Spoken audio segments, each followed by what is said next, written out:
This is CBS 46 News at 6. Getting results. But we begin at 6 with new developments out of Beaufort. Court deposition shedding new light on the racial scandal that rocked the Beaufort City Schools in 2018, including one former principal who testified he heard the former superintendent make racial remarks at least twice. Superintendent Guy Hamby resigned after a racist recording was made public. Chief Investigator Jonathan Carlson has been on the story from the very beginning. Hundreds of pages of pretrial depositions conducted with numerous witnesses and former Superintendent Guy Hamby himself released by the court, including sworn testimony from a former Beaufort High School principal who claimed Hamby called a black employee a black sow. That could be interpreted as a reference to a female pig. He allegedly called another temp worker a black crack hoe. It was August of 2018 when that racially charged recording was released, said to be of Hamby threatening to kill blacks. He hasn't said publicly if it is or isn't him. We broke the news of his resignation days later. In his court deposition, he couldn't recall making the remarks he's accused of, but he also admitted he may have used the N-word at other times in his life. The depositions are part of a racial suit brought by an African-American district employee fired in 2017. It was through her complaint the recording was originally released. And in response to a request for comment and clarity, an attorney for Hamby and the district told me tonight, despite the allegation from that former principal, there are close to a dozen other witnesses deposed that never once heard Dr. Hamby utter any racial slur. Rick. All right, Jonathan, thank you. Have you got a tip for the Bulldog to investigate? You can email him at thebulldog@cbs46.com. A trending crime alert tonight where slider crimes are happening at gas stations. One Midtown gas station has seen an unusually high number of violent crimes, and police are now trying to hone in on the criminal. CBS 46's Haley Mason is at the Quick Trip on Howell Mill Road. Haley, this is where that man was just shot last night. I'm standing right in the location where he was shot in front of his female friend. It doesn't matter if you're trying to just pump gas in your car at one of these pumps, or if you're trying to put air in your tire, you're vulnerable for one of these increasing slider crimes. They're unusually high here at this Quick Trip on Howell Mill Road, and last night it ended in the victim being shot. When we pulled up to this Quick Trip on Howell Mill Road, Atlanta police were already there, filming a PSA on violent slider crimes that are picking up each month. The main issue is if you're outside of your car, even for a few minutes, lock the door. Less than 20 hours before, a man was shot as a thief stole his friend's purse from inside their car while they were putting air in their tires. Even if you're going to be right next to the car at the pumps or putting air in the tires, lock the car. Sabrina Peterson says her car was stolen in September while she and her friend were doing the same at the same Quick Trip on Howell Mill Road. Someone slid into my vehicle at the air pump, the exact air pump that he was shot at. Sabrina says she moved to California recently, fed up with all the crimes. And he slid from the passenger seat over to the driver's seat, and he took off at my car and he flashed a gun. I'm 10 times more blessed to be alive, and I'm glad I did not run after my car, because I may not be here to tell the story. I looked into the crime stats. Atlanta police tell me there have been 10 vehicle thefts, 25 larcenies from vehicles, and 2 aggravated assaults, all at this Quick Trip in the last year to date. They placed a guy right there, yep. Jason Lobdell's car was stolen on the next block, and he never got it back. You know, they up here with guns, it's armed robbery. They taking your car with a pistol, so yeah. But you got a company, $1 million company, and they're not putting adequate security up here. Now, I reached out to Quick Trip and they tell me they do utilize private security companies. They also hire off-duty police officers. They tell me they average about 70 hours a week at this Howell Mill location alone. They tell me that last night there was a security guard on duty when this incident occurred. Reporting live in West Midtown on Howell Mill Road, Haley Mason, CBS 46 News. Haley, thank you. Let's take a live look now outside.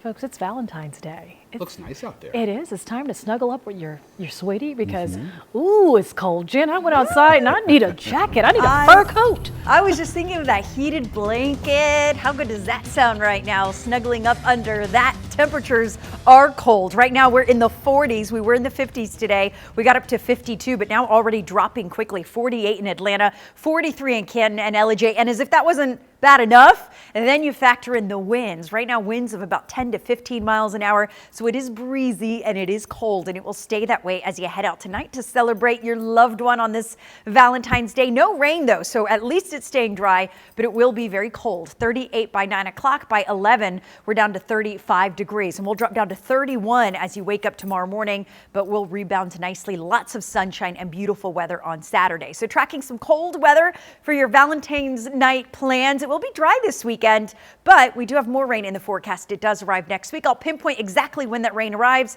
and how much we're expecting coming up. Okay, Jen, thank you. And remember, you can take Atlanta's most accurate forecast with you on the go by downloading the CBS 46 app. You can find it in the Apple Store and Google Play. Right now, a man is wanted after he attacked two women inside a grocery store in Forest Park. One of them, 80 years old. The other one, her 62-year-old daughter.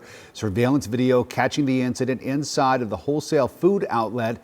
This happened when the two moved to another register, and then the man walks in between them and gets in line. The daughter tried to explain that she was there with her mom, and you can see what happens here. The man gets very aggressive and then eventually throws her mother to the ground.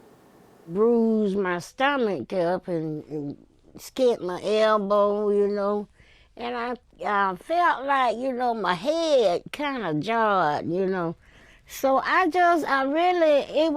was so fast I just didn't realize what was going on, Oh, it's terrible. The man took off when 911 was called. Police believe he drove off in some model of a Toyota. If you recognize him from the surveillance video, call the police. A developing story right now where some local businesses are dealing with backlash after a digital billboard was placed at a busy intersection in Smyrna. The reason people are upset in the community, it's because they say the billboards degrade the area. So far, residents have taken the next step. They've gone to the Nextdoor app and they have expressed their disapproval for the companies who are actually paying for the billboard, paying money to advertise there. Residents add that the placement of the billboard should be by a freeway and not by a neighborhood. Take a look at this video. You absolutely have to see it. A local man stops a suspected shoplifter. Right here, watch. There it is, bam. Yep. He hits the suspected shoplifter with a grocery cart. It happened outside a Peachtree City store. The customer's quick thinking gave police enough time to catch the suspect. Now Marcus Smith is facing charges for felony shoplifting and obstruction of an officer. The police said they are grateful for the help, but they warn never encourage anyone to intervene in a police situation. Today in Marietta, Georgia Governor Brian Kemp, Senator Kelly Loeffler, along with community leaders, met up to tour one of the state's top women's pregnancy centers. This was followed with the tour. Senator Loeffler spoke about the center's work. You may recall the controversial heartbeat bill that was supposed to go into law this year. It was temporarily blocked by a federal judge. And at the Gold Dome, hundreds of refugees and immigrants filled the stairways and halls yesterday to be highlighted for their contributions and existence in the state and beyond. Jim Neal, the director of operations for Friends of Refugees, speaking out tonight about the resiliency of the refugees who often come from dire circumstances. The challenges they face are just adjusting to a new culture and a new way of life where they don't particularly have the language skills. But refugees who are resettled in Georgia, last year 92% of the refugees resettled in Georgia from all over the world were self-sufficient within 6 months. The event comes as the federal government is appealing a judge's decision to block the Trump administration from enforcing an executive order that would allow state and local governments to turn away refugees. Happening tomorrow, a town hall meeting hosted by State Representative Philip Singleton. The meeting will give updates to the public on Singleton's 2020 legislative work, and people there will have the chance to ask questions if they want. That's a town hall that begins at 9 a.m. at the A&O Bridge Community Center in Sharpsburg. CBS 46 everywhere tonight. Let's start in Gwinnett County. A jury deliberating the fate of a Gwinnett County judge, Catherine Schrader. You may recall she's being accused of giving private investigators access to her county computer because she feared the DA was spying on her. In Henry County, Malcolm Roses has been indicted by a grand jury on 5 counts of child molestation, including 1 count of enticing a child. The district attorney says the allegations are from the 2018 and last year. In Clayton County now, police need your help finding this 52-year-old woman. Her Her name is Suzette Osseron, and she was last seen leaving the Southern Regional Medical Center in Riverdale, where she was involuntarily admitted as a patient. In DeKalb County, a mother and 2 kids are lucky to be alive after their home catches fire. This happened on Dogwood Manor in Lithonia. No word yet on a cause. The restaurant report card is only on CBS 46, and this week the health inspector found a strange substance in the ice machine at a popular fast food restaurant. It said black debris was found inside the ice machine. What kind of debris was in the ice machine? Sir, we're not supposed to talk to people. Well, we want to make sure this has been corrected and that it's safe to eat here. I like how she used her hand to shoo him away. Get away. Be sure to make a reservation to watch Adam Murphy's exclusive restaurant report card. It's the Valentine's Day edition, Friday night. We'll show you where you might want to skip dinner at 11 on CBS 46. Speaking of science, you were perfect when you calculated all those numbers. You warned us about this cold front. Yeah, bullseye. it's here. You did it. It's here, but it's dry. You know, so what would you rather have, the cold, dry weather for Valentine's Day or wet and warm? Cold, dry. Cold, dry, right? And it's nice. It's good snuggle weather. So that's what you can do tonight. That's my recipe there for Valentine's Day. And you'll want to do that to stay warm because it is going to be very, very cold tonight as we drop to the 20s and low 30s. That front that brought us that cold weather that Sean was just talking about now over Florida. So it is well off the coast. Goodbye rain. We are going to stay nice and dry, but it will be cold not only tonight, but for the next couple of days. Outside right now, beautiful as the sun is starting to set here, or is setting over Atlanta. We've got a beautiful night tonight. Perfectly clear skies for stargazing or anything else you have planned on this Valentine's evening. Right now, 48 degrees, winds out of the north-northwest at 13, so a little bit of a breeze out there. It will stay breezy at least for the next several hours. Then those winds will start to die down as we approach midnight. For tonight, 31 degrees, clear skies. It will be cold, but again, at least it's dry and we have no rain in the forecast at all to contend with, but it will be chilly. So definitely plan on bundling up as you head out. Tomorrow, you'll need to do the same, especially in the morning, starting off in the low 30s. But with all that sunshine, we're going to warm up nicely. 44 degrees at lunchtime. We're up to 51 degrees by 3 and 5 o'clock. High temperature tomorrow around the mid 50s. So another beautiful, sunny, gorgeous, dry but chilly day on tap for Saturday. By Sunday, temperatures start to warm up a little bit. We get a little more cloud cover, but we're still going to keep it dry as we head through the rest of the weekend. That changes next week. That's when the rain moves back in.